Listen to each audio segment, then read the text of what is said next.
sahabat folder desa. Kali ini kita akan mengunjungi sentra kerajinan tempurung dan limbah pohon kelapa. Di sini kita akan melihat tangan-tangan kreatif para perajin yang mengolah limbah pohon kelapa menjadi aneka kerajinan yang cantik dan serbaguna.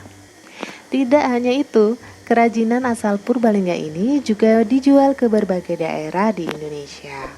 Hari ini saya berkunjung ke Desa Purbalingga Wetan, Kelurahan Purbalingga, Kabupaten Purbalingga. Ada apa di sini? Di sini ada pengolahan pabrik, ada pengolahan limbah dari pohon kelapa dan tempurungnya. Menarik sekali nanti hasil produk-produknya. Kita bisa lihat di sini ada banyak pekerja yang sedang menggarap. Yuk kita cek ke lokasi.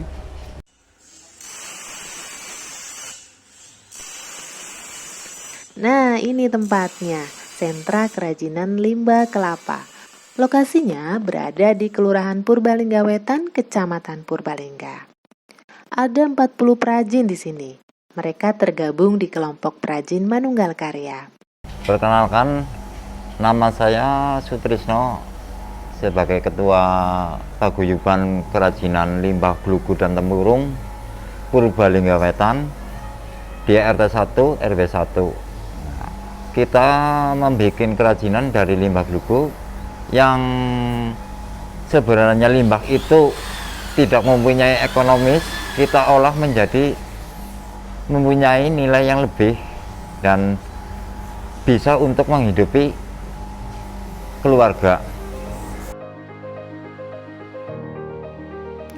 Saat ini mereka menempati bangunan yang disediakan pemerintah. Dulunya merupakan gedung sekolah yang tidak terpakai. Pemkab Purbalingga merenovasi dan menyulapnya menjadi bengkel kerajinan. Menempatkan perajin secara terpusat membuat perajin leluasa beraktivitas. Mereka bisa mengerjakan semua kerajinan di bengkel ini. Setiap perajin mendapatkan satu ruang yang cukup luas.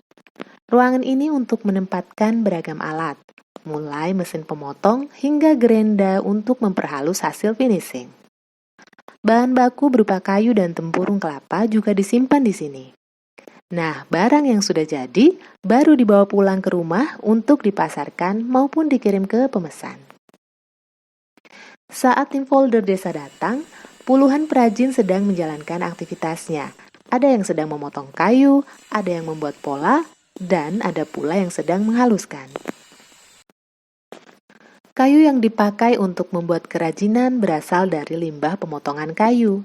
Sedangkan tempurung kelapa diperoleh dari para penjual kelapa dan santan di wilayah Purbalingga. Semua bahan ini merupakan bahan sisa, namun kemudian diolah menjadi 19 jenis kerajinan yang serbaguna dan ekonomis. Limbah kayu kelapa kemudian dipotong dan dipola untuk membuat bentuk yang diinginkan. Beberapa produk yang dibuat antara lain centong nasi, sendok sayur, sudip, sendok makan, sendok garpu, sumpit, poci, mangkuk, piring, gelas, piala, lampu hias dari tempurung, gagang pancing, sandal berbahan tempurung kelapa, dan masih banyak lainnya. Ya, kita mengolah limbah glugu menjadi misalnya ini sulit,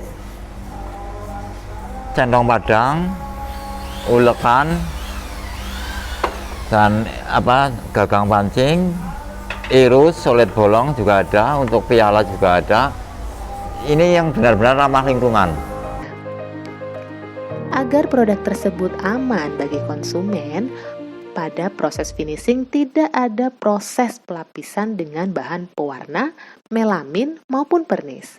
Warna mengkilap diperoleh dari proses pengamplasan yang benar-benar halus. Ya, keunggulannya ini kan alami. Nah, kita juga tidak memberi bahan alami. Ini murni amplasan halusnya. Jadi tidak tercampur untuk bahan kimia.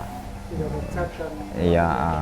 Dan untuk telepon kita kan untuk telepon jadi nggak lecet itunya.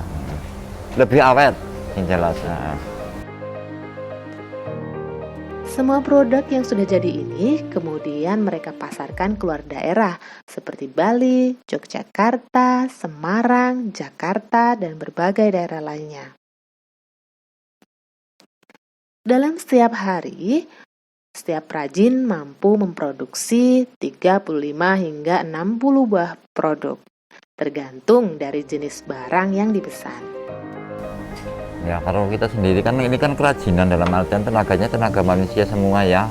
Dan tenaga manusia tergantung kondisi fisik si pekerja.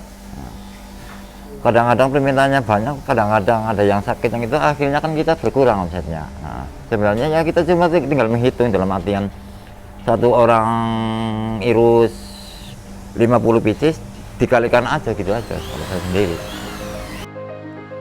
Untuk pembelian dalam jumlah besar, mereka hanya melayani pembelian dalam bentuk pesanan. Para perajin limbah kayu asal Purbalingga Wetan ini tetap optimis. Usaha warisan turun-temurun ini akan tetap bertahan di era modern. Meskipun harganya lebih mahal dibandingkan peralatan yang terbuat dari logam dan plastik, namun mereka percaya peralatan rumah tangga yang ramah lingkungan tetap akan memiliki tempat di hati konsumennya. Pesan saya, tetaplah semangat, jangan pernah menyerah, terus berinovasi, dan bekerjalah dengan ikhlas. Sekian dari saya, terima kasih.